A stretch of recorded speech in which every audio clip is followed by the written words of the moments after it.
Chief justice याया अफरीदी को खतूत लिखने, उनसे मुसलसल अपीलें और मुतालबात करने 9 मई और 26 नवंबर पर जुडिशल कमीशन बनाने की दरख्वास्त करने और मौजूदा हालात का नोटिस लेने की इस्तदा करने के बाद आज बिलाखिर तहरीक इंसाफ के वफ्द की चीफ जस्टिस याया अफरीदी से मुलाकात हो गई है, जिसमें तहरीक इंसाफ की क़यादत ने खुलकर अपना मौक़िफ़ और तमाम तहफ़्फ़ुज़ात चीफ जस्टिस के सामने रख दिए हैं। 11 फरवरी को सहाफ़ियों से गैर रस्मी गुफ्तगू करते हुए चीफ जस्टिस याया अफरीदी ने कहा था कि कौमी अदालती पॉलिसी से मुताल्लिक अपोजिशन लीडर्स को भी तजावीज़ के लिए कहा गया है। इंसाफ की फरहमी से मुताल्लिक भी अपोजिशन लीडर और वज़ीर आज़म से तजावीज़ मांगी हैं। इसके बाद 2 दिन पहले चीफ जस्टिस याया अफरीदी से वज़ीर आज़म शहबाज शरीफ ने वफ़द के हमरा मुलाकात की। फिर गुज़िश्ता रोज़ सुप्रीम कोर्ट बार एसोसिएशन के वफ़द ने चीफ जस्टिस से मुलाकात की थी और आज तहरीक इंसाफ के वफ़द ने उनसे मुलाकात की है। तहरीक इंसाफ के वफ़द में opposition leader Umar Ayub, barrister Gohar Khan, Shibli Faraz, Ali Zafar, Salman Akram Raja, Babar Awan और लतीफ़ खोसा शामिल थे। मुलाकात के बाद मीडिया को ब्रीफिंग देते हुए तहरीक इंसाफ के रहनुमाओं ने बताया कि उन्होंने चीफ जस्टिस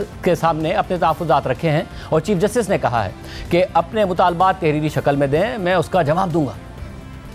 9 मई और 26 नवंबर के हवाले से जो वज़ीर आज़म इमरान खान साहब ने चीफ जस्टिस साहब को खत लिखा था वो उन्होंने कॉन्स्टिट्यूशनल बेंच को भेजा है और हमने ये कहा है कि हम लोग 26वीं आईनी तरमीम को तस्लीम नहीं करते। इन खतूत के ऊपर और इसके ऊपर वो कमीशन बैठने चाहिए। ये मुलाकात चीफ जस्टिस साहब ही की रिक्वेस्ट पे हमारे साथ हुई थी। खान साहब का हमने पूरी तफसील के साथ उनको कहा, कभी आइसोलेशन में रखा जाता है, डॉक्टर की एक्सेस नहीं दी जाती, किताबें नहीं प्रोवाइड की जाती, यहाँ तक कि उनको बच्चों से बात नहीं करवाई जाती, बीवी की मुलाकात नहीं करवाई जाती। हमारे एमएनएस को और उनकी फैमिली मेम्बर्स को किस तरीके से मुख्तलिफ केसेस में इन्वॉल्व कराया गया और उनको इन्फोर्स डिसअपीयर करवाया गया। उन्होंने हमें बावर कराया अपनी तरफ से कि मैं ऐसे इकदाम ज़रूर करूँगा जिससे ये सारे का कोई ना कोई हल हमने निकालना है। हमारे 38 एमएनएस का नोटिफिकेशन अभी बाकी है। हमारे रिजर्व सीटों पर 2 मरतबा सुप्रीम कोर्ट ने वजाहत भी दे दी, वो आज तक नहीं हुआ। हमने कहा हमारा सेनेट्स का इलेक्शन, बलूचिस्तान का इलेक्शन अनाउंस हुआ, KPK के सेनेट का इलेक्शन अनाउंस नहीं हुआ, वो फिलहाल अभी पेंडिंग। कमीशन से रिलेटेड पिटीशन है वो पेंडिंग है, ह्यूमन राइट्स पिटीशन आपके सामने पेंडिंग है,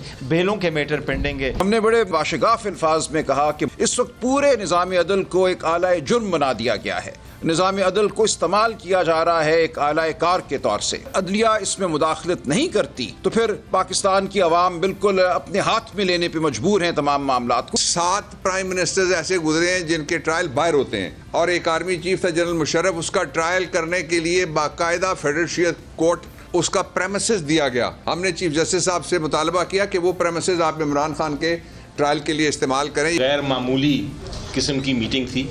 चीफ जस्टिस आज तक वो उन्होंने अपोजिशन से मुलाकात नहीं की। उन्होंने कहा कि आप राइटिंग में दें, जो एक पॉइंट आपका होगा उसके ऊपर मैं जवाब भी दूंगा कि मैं ये कर सकता हूँ या नहीं कर सकता, और कर सकता हूँ तो किस तरह करूँगा। जबकि मुलाकात के हवाले से सुप्रीम कोर्ट का एलामिया भी सामने आया है, जिसमें कहा गया है कि इस्लाहात के एजेंडे पर स्टेक होल्डर से वसीतर मुशावरत की अपनी कोशिशों के तौर पर चीफ जस्टिस ने पार्लियामेंट में अपोजिशन की क़यादत को मदऊ किया, जिस पर PTI की क़यादत ने उनकी रिहाइशगाह पर चीफ जस्टिस से मुलाकात की।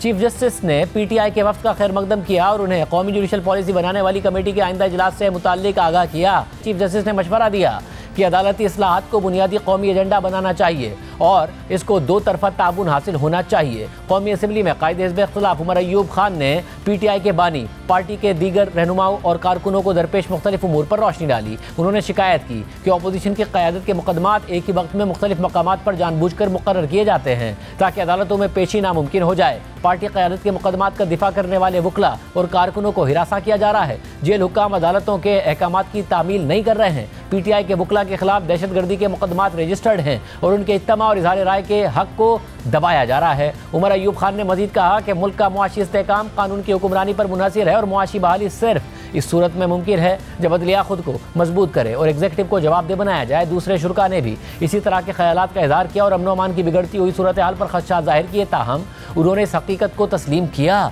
कि अदलिया को इस्लाहात की ज़रूरत है और लोगों को रिलीफ मिलना उसी वक्त मुमकिन है जब ज़िलाई अदलिया मुकदमात से तेज़ी से निपटेगी। सेनेटर अली ज़फ़र ने दरख्वास्त की कि उन्हें लॉ एंड जस्टिस कमीशन के जरिए दी गई पॉलिसी तजावीज़ का जवाब देने के लिए वक्त की ज़रूरत है। उन्होंने दीवानी और फौजदारी इंसाफ के निज़ाम को बेहतर बनाने के लिए कीमती तजावीज़ फराहम की और कहा कि मज़ीद सिफारिशात को मुकर्ररा वक्त में शेयर किया जाएगा। उमर अयूब खान के अलावा सेनेट में opposition leader Shibli Faraz, barrister Gohar Khan, barrister Ali Zafar, barrister Salman Akram Raja, Sardar Mohammad Latif Khosa और बाबर अवान ने भी इस इजलास में शिरकत की। Registrar supreme court Mohammad Salim Khan और secretary law and justice commission Tanzila Sabahat ने चीफ जस्टिस की मुआवनत की, जबकि इजलास 2 घंटे तक जारी रहा।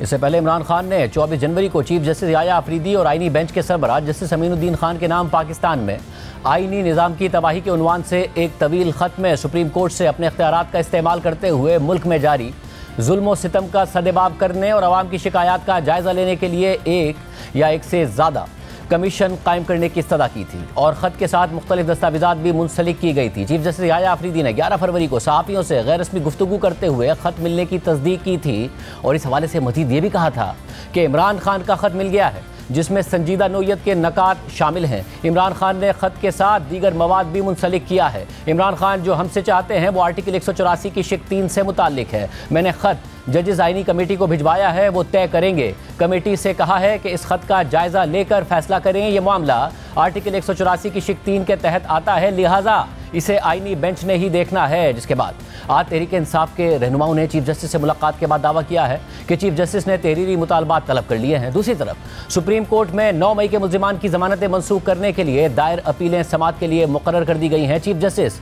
याया अफरीदी की सरबराही में 3 रुकनी बेंच 27 फरवरी को समाअत करेगा। जस्टिस शफी सिद्दीकी और जस्टिस मियां गुल हसन औरंगजेब बेंच का हिस्सा होंगे। पंजाब हुकूमत ने 9 मई के मुल्ज़िमान की ज़मानतों की मनसूखी के लिए अपील दायर कर रखी है। इसके अलावा 9 मई के केसेस में इमरान खान की ज़मानत क़ब्ल अज़ गिरफ्तारी की बहाली के खिलाफ अपील और इमरान खान का जिस्मानी रिमांड कलअदम करार देने के खिलाफ अपीलें भी समाअत के लिए मुकर्रर कर दी गई हैं।